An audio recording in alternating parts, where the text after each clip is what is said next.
estamos, como o Tamir já falou, no Monte das Bem-aventuranças, onde Jesus ele pregou o sermão mais famoso, o Sermão da Montanha. E no Evangelho de Mateus isso está registrado, capítulo 5, no verso 1 está escrito: vendo as multidões, Jesus subiu ao monte e se assentou. Seus discípulos se aproximaram dele e ele começou a ensiná-los, dizendo... Aqui eu li os versos 1 e 2. Vendo Jesus as multidões. No final do verso 2 diz que ele começou a ensiná-los. Vocês estão aqui sentados, nós somos 80, um pouco mais de 80 pessoas. E eu estou falando para vocês aqui usando uma tecnologia, vocês estão com um radinho, eu estou falando no microfone. Mas se não tivesse aqui, ainda dava para vocês me ouvirem, mas alguns iriam reclamar. Talvez pedir para falar um pouco mais alto. Mas aqui o texto fala que Jesus, vendo as multidões, e aí ele termina o verso 2 dizendo, sentou e começou a ensiná-los. Como que é possível as pessoas, as multidões teriam ouvido claramente aquilo que Jesus estava querendo ensinar naquele dia? Porque ele via as multidões, mas ele se importava com cada um, né?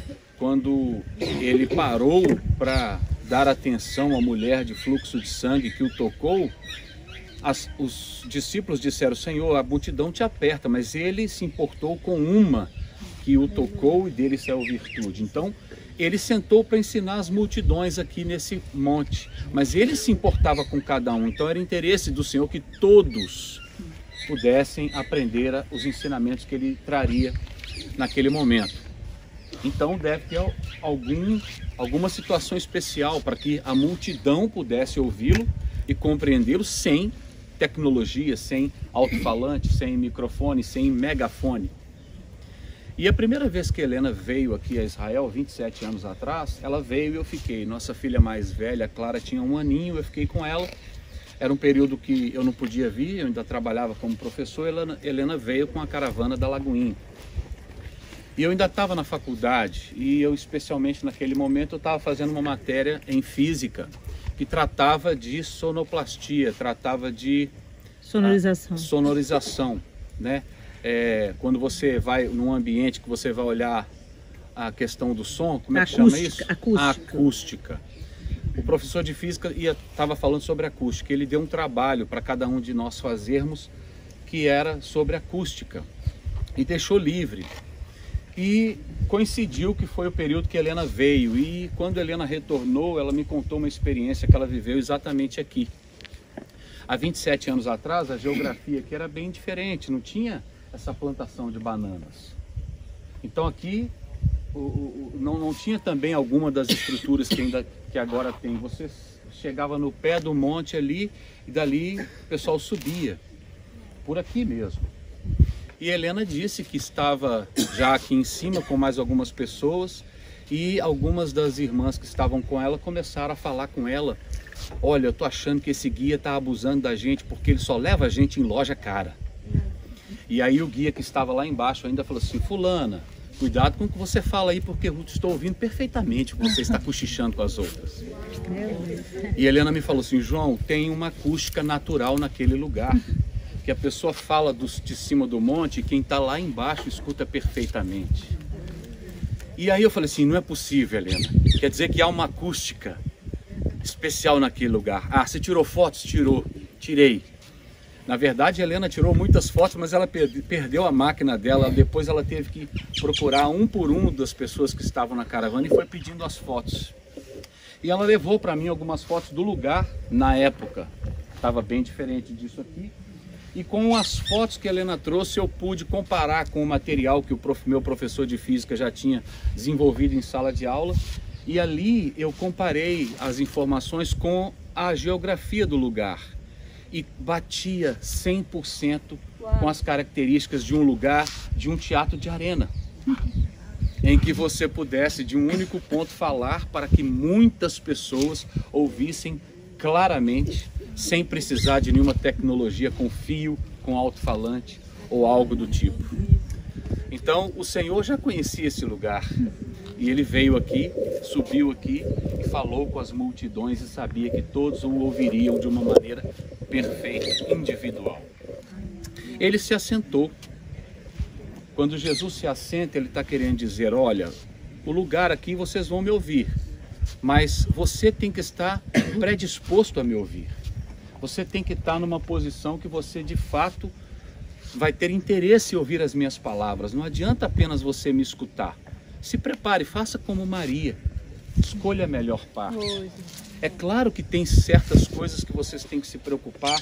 Hoje em dia nós vivemos numa era que os afazeres são muitos. Mas será que nós temos parado em algum momento do nosso dia a dia, no nosso dia, para nos sentarmos, aquietarmos e de fato começarmos a ouvir e aprender do Senhor? Através da palavra, através dos louvores, através das fontes, né, que Ele provê para que a gente possa aprender dEle. Então o Senhor, Ele sobe ao monte, Ele fala às multidões, mas você tem que se assentar como Ele, para que a atenção fique totalmente focada naquilo que se vai aprender. Ele assentou, os discípulos se aproximaram. Então tem dois movimentos, você se assenta, se aquieta, mas aproximando-se do Senhor. Quanto mais próximo do Senhor, mais consistente vai ser o seu aprendizado. Não vai ser algo de, eu ouvi falar, me contaram, eu ouvi alguma vez, alguém contou um testemunho e isso me edificou. Tá, mas você tem que se aproximar como discípulo se você quiser experimentar. E isso vai fazer uma diferença. Isso vai ter um resultado, um efeito muito mais consistente na sua vida. Deus pode te ensinar e quer te ensinar através das experiências dos outros, através daquilo que você pesquisa, estuda. Mas Ele quer falar de uma forma até mais íntima ao seu coração. Ele tem algo que é para você. Mas se você não se aproximar, você vai perder isso daí. E começou a ensiná-los. O que Jesus queria dizer para os seus discípulos e para aquela multidão que estava aqui nesse monte? Nós passamos pelo Egito, nós subimos ao Monte Sinai. E no livro de Êxodo, capítulo 20, a gente sabe o que o Senhor entregou a Moisés ali, né? A lei. Mas nós também já entendemos que não tínhamos em nós mesmos condições de cumprir a lei. Por isso que veio o Senhor e Ele cumpriu toda a lei. E hoje nós não vivemos debaixo da lei, mas nesse Sermão do Monte o Senhor nos deu, não vou dizer uma nova lei, mas Ele nos deu orientações, Ele nos deu passos para que a gente possa seguir e dar. E se a gente fizer uma comparação, uma analogia bem apertada, você pode dizer que aqui o Senhor está dando alguns mandamentos, ou alguns ensinamentos que poderíamos comparar com os 10 mandamentos. Mas agora a gente tem condição de cumprir e de fazer porque nós somos capacitados pelo Senhor. Então o que foi que Jesus deixou? Quais foram esses ensinamentos? O que Ele nos orientou como cristãos, né? O Tamir disse aqui, você quer ser um cristão, você escuta o que o João vai dizer hoje. Não sou eu quem disse foi Jesus. E o que Ele disse a partir do verso 3? Bem-aventurados os pobres em espírito, pois deles é o reino dos céus. Bem-aventurados os que choram, pois serão consolados. Bem-aventurados os humildes, pois eles receberão a terra por herança. Bem-aventurados os que têm fome e sede de justiça, pois serão satisfeitos. Bem-aventurados os misericordiosos, pois obterão misericórdia. Bem-aventurados os puros de coração, pois verão a Deus. Bem-aventurados os pacificadores, pois serão chamados filhos de Deus. Verso 10. Bem-aventurados os perseguidos por causa da justiça, pois deles é o reino dos céus. Bem-aventurados serão vocês, quando por minha causa os insultarem, perseguirem e levantarem todo tipo de calúnia contra vocês. Alegrem-se, regozijem-se, porque grande é a recompensa de vocês nos céus. Pois da mesma forma perseguiram os profetas que viveram antes de vocês. Muito bem. Se a gente for olhar para as consequências daquilo que Jesus está dizendo que devem os discípulos fazerem, nós vamos nos animar. O reino do céu será nosso. Nós seremos consolados. Nós vamos receber a terra por herança. Nós vamos ser satisfeitos. Nós vamos receber misericórdia. Nós veremos a Deus. Seremos chamados filhos de Deus. E nosso será o reino dos céus com grande recompensa. Hoje em dia nós temos uma dificuldade muito grande de ouvir aquilo que está sendo dito. Mas, quando se refere a algo que nós vamos receber, ou que nós julgamos ser nosso direito, nós não temos dificuldades de ouvir. E inclusive a gente logo cita, a gente logo chama atenção, a gente logo relembra. Olha, mas isso é meu direito.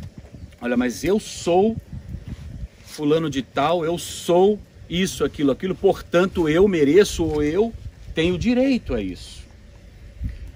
Mas na verdade nós devemos ouvir de uma forma completa os ensinamentos. E existem deveres a serem cumpridos. Existe um passo a ser dado. Então, ouvir aquilo que o Senhor tem para nos ensinar não significa que você aprendeu, absorveu, começou a andar daquela maneira e, portanto, vai desfrutar das consequências daquilo. Se nós lermos uma passagem conhecida de vocês, Mateus 7, 24, diz o seguinte: portanto, quem ouve estas palavras, estas minhas palavras, e as pratica, é como um homem prudente que construiu a sua casa sobre a rocha. Caiu a chuva, transbordaram os rios, sopraram os ventos e deram contra aquela casa, e ela não caiu porque tinha os seus alicerces na rocha. Verso 26. Mas quem ouve estas minhas palavras e não as pratica, é como um insensato que construiu a sua casa sobre a areia. Caiu a chuva, transbordaram os rios, sopraram os ventos e deram contra aquela casa, e ela caiu, e foi grande a sua queda.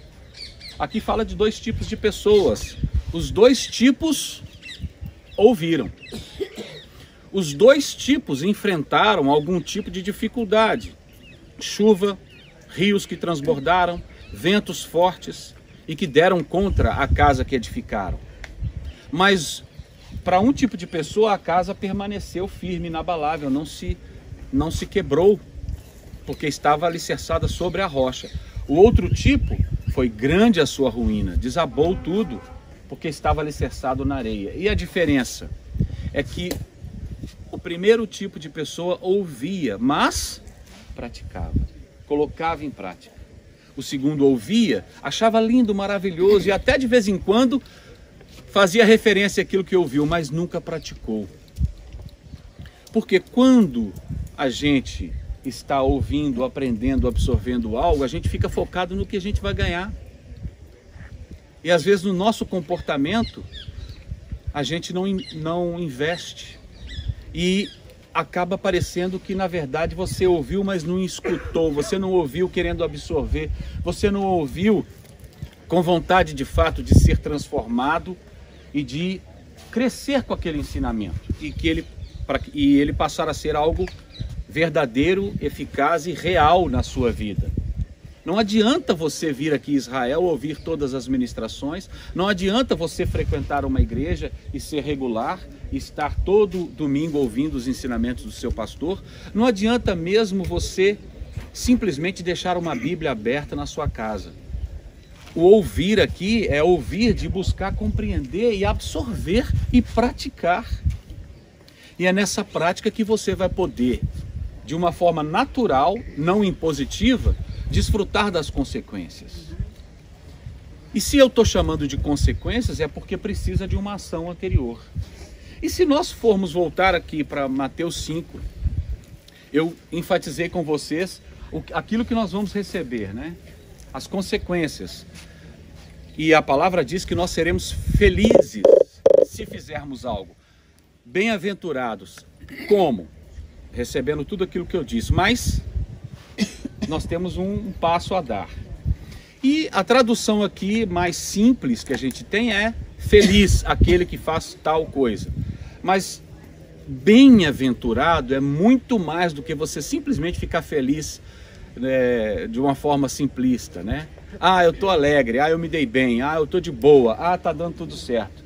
O bem-aventurado é alguém que, mesmo se ele estiver passando por uma luta, por uma dificuldade e até mesmo por uma tristeza, o estado dele de bem-aventurança, de alegre, não muda, porque ele confia no Senhor. Porque as circunstâncias não vão fazer com que esse estado mude. Ele pode estar sofrendo, ele pode estar triste, ele pode estar confuso, ele pode estar cansado, ele pode estar cheio de dúvidas com relação a questões práticas. Mas ele confia no Senhor e ele é bem-aventurado. Está tudo bem. É um processo, vai passar. E o que nós temos que fazer? Se a gente for olhar então agora para a primeira parte das bem-aventuranças, nós vamos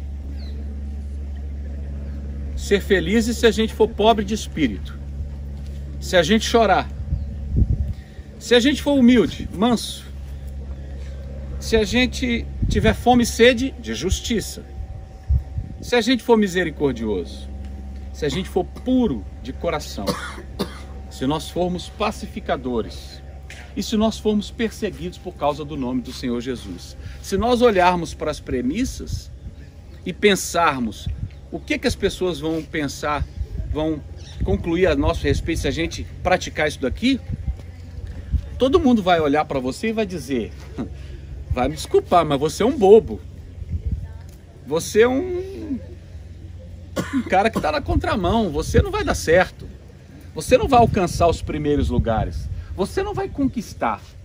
Vai me desculpar, mas você tem que ser mais agressivo, você tem que ser mais ousado. Na verdade, você não tem que chorar, você não tem que preocupar com o outro. Misericórdia é para os fracos. Você tem que ser ousado, você tem que passar por cima se for necessário, porque você precisa alcançar os melhores lugares. Você tem que ser o primeiro, você tem que ser o melhor, você tem que ser o vencedor. Não importam os outros. Se você precisar entrar numa briga, brigue, lute, batalhe, vença, domine. Use de estratégias até nem tão honestas para que você vença e supere os seus adversários. Oprima-os. Minta para você conquistar algum lugar. E se você, com as suas palavras ou com as suas atitudes, revelar e manifestar todas essas bem-aventuranças, todas essas características, muitas das pessoas com as quais você convive vão dizer que você é um fraco, que você é um derrotado, que você não vai chegar em lugar nenhum. Porque isso aqui vai na contramão do nosso século, do que se prega hoje. Absolutamente na contramão. Porque para você praticar isso daqui, você vai ter que abrir mão muitas vezes da sua vontade. Você vai ter que suportar algo que te incomoda. Hoje em dia, o que se prega, o que se ouve se te incomodou, deixa de lado, elimina. Não, eu só quero aquilo que me faz bem, que me dá prazer, que me dá conforto, que me dá tranquilidade, que eu não tenha que me esforçar. Se não está bom, deleta. Se não está concordando comigo, exclui, tira da minha vida. Vocês já ouviram isso nos lugares onde vocês trabalham? Nas escolas onde vocês estudam ou estudaram? Até mesmo nas igrejas que vocês frequentam e congregam? Sim. Ou dentro de casa, muitas vezes. Então, felizes ou bem-aventurados os pobres de espírito, deles é o reino dos céus. Pobre de espírito aqui seriam os que são humildes a ponto de reconhecerem que dependem de Deus, dependem do Senhor. Hoje em dia o que se prega você tem que ser independente, você tem que dar conta de si. Se você se considera um dependente, então você é de segunda categoria, você é um desqualificado. Bem-aventurados os que choram. Ah, chorar? Que isso? Mostrar vulnerabilidade? Eu entendo os que choram aqui como aqueles que se permitem sofrerem, que se permitem demonstrar uma fraqueza, uma vulnerabilidade. Eles serão consolados, porque se você demonstra áreas da sua vida em que você não consegue resolver por si mesmo, e você demonstra isso de alguma maneira, você vai ouvir: não faça isso, você tem que mostrar que é forte. Mas você tem pessoas na sua vida com as quais você pode contar?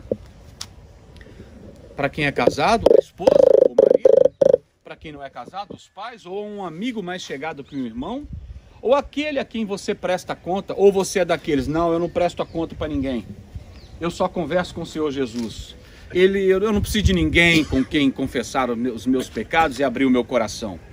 Então você não vai receber o consolo, porque felizes os que choram, os que se abrem, os que se derramam e buscam o consolo. Eles vão receber o consolo.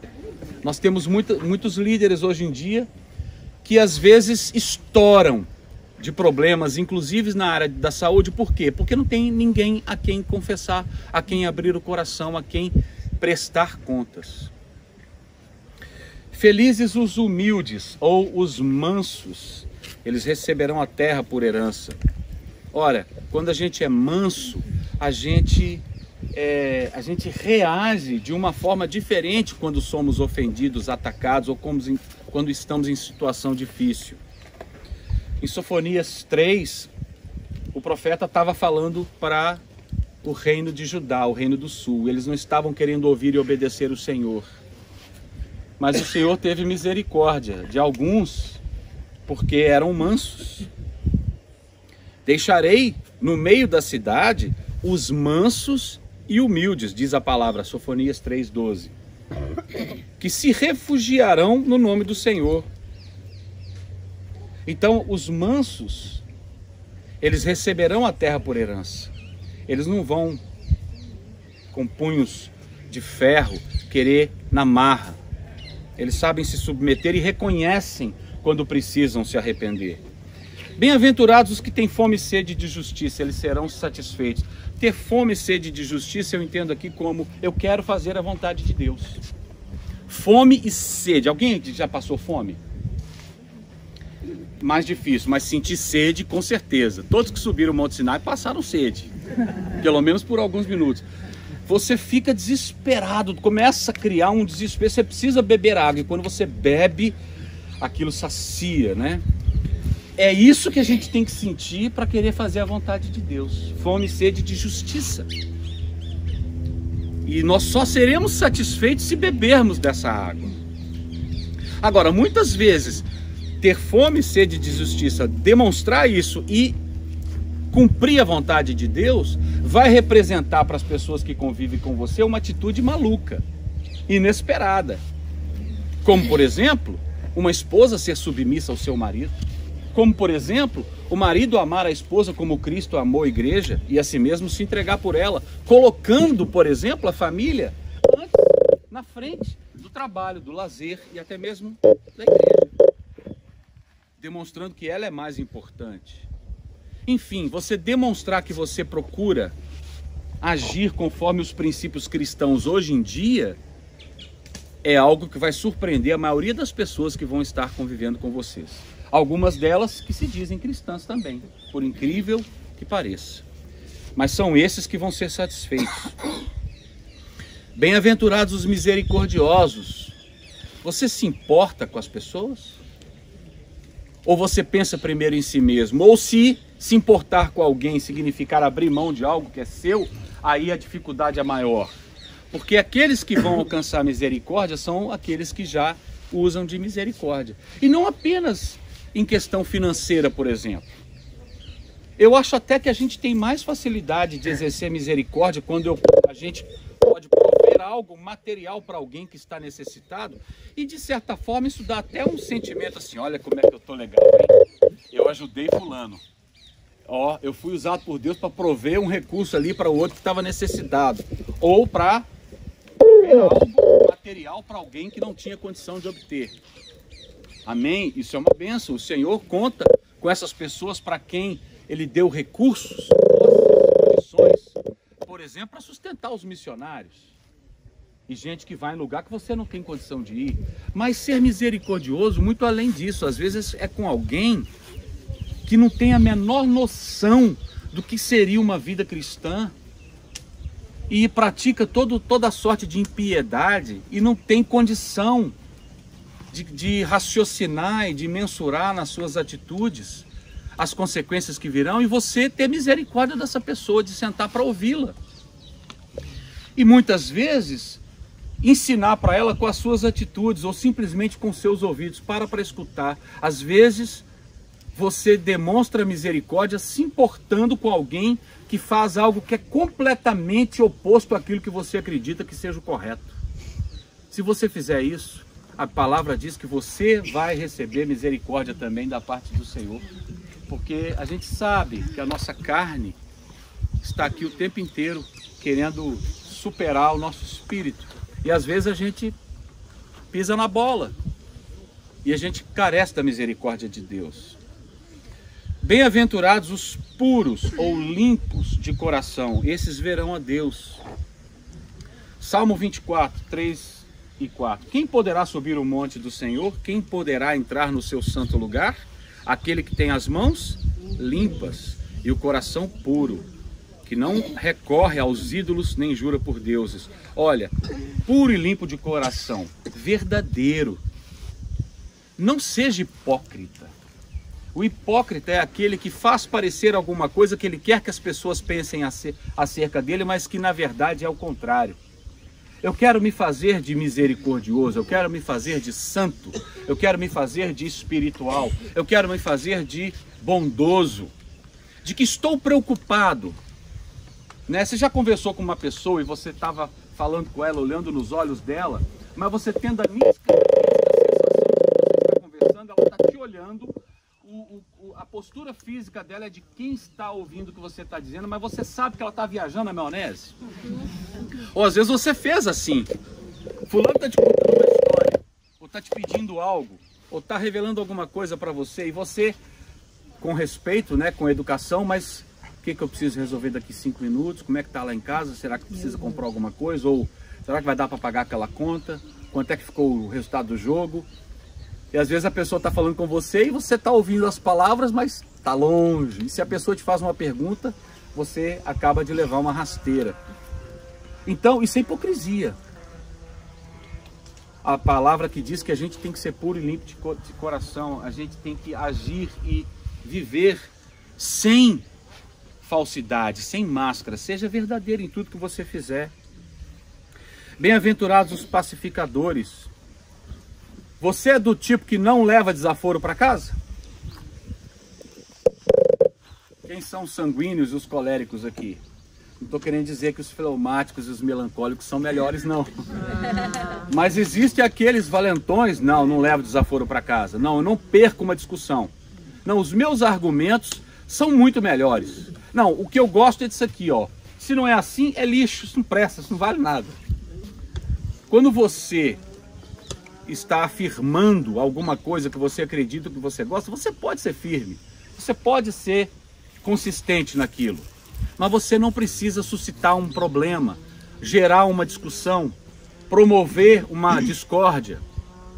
Fale com mansidão. A palavra branda desvia o furor, mas a ira, a palavra dura, suscita a ira. Então nós seremos bem-aventurados se formos pacificadores. Não é para simplesmente quando você chega e acaba com um conflito entre duas e outras pessoas, mas pacificadores no sentido também de você não ser o motivo do problema, não criar problema, não ser a faísca que vai começar o incêndio.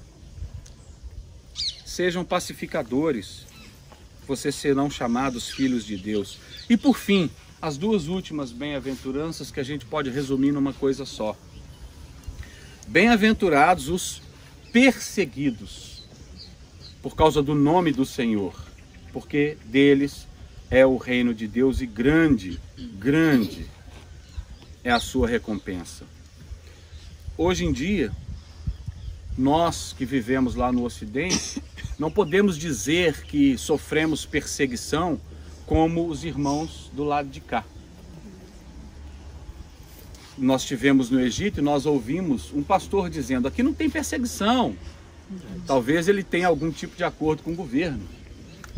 Mas nós também vimos um casal de missionários, na verdade uma família de missionários, deixar muito claro, e nós sabemos que há perseguição, né? Os nossos irmãos da igreja cóptica sofrem na pele.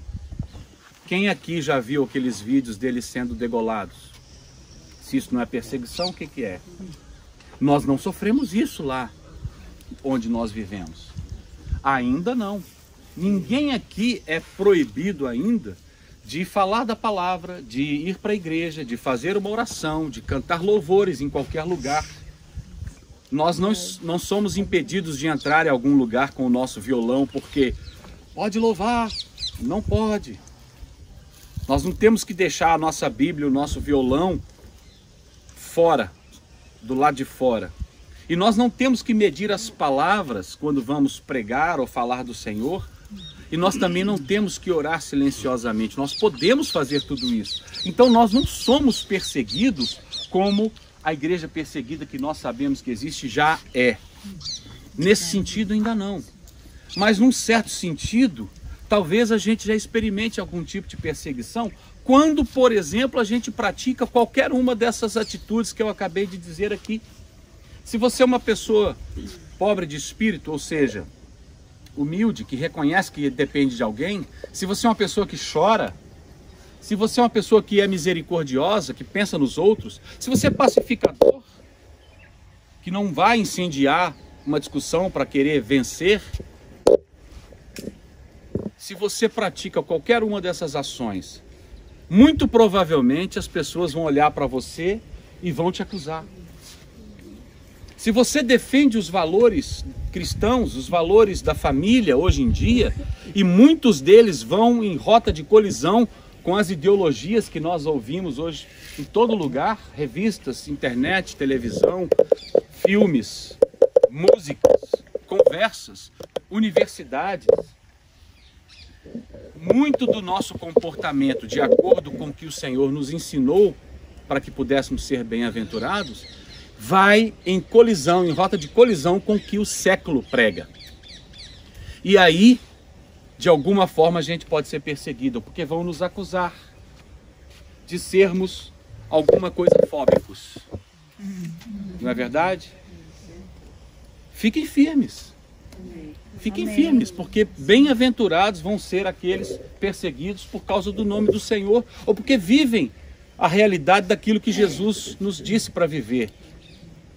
Mas são esses que receberão a herança, o reino dos céus. Fiquem firmes. Vocês não precisam agredir, oprimir, ofender, acusar e apontar o dedo, mas vocês podem ficar firmes, sabendo que serão bem-aventurados. Que o Senhor nos ajude, que o Senhor nos capacite, que o Senhor nos dê força, que o Senhor nos dê estratégias, e que você se assente, se aquiete para ouvir as orientações dele, porque ele fala conosco, ele quer a nossa atenção, para que a gente possa ser fortalecido, para que a gente receba o ensino, mas não apenas ouçamos, coloquemos em prática, para que a gente possa desfrutar daquilo que está na palavra dele, como promessa de quem quer ser bem-aventurado. Amém?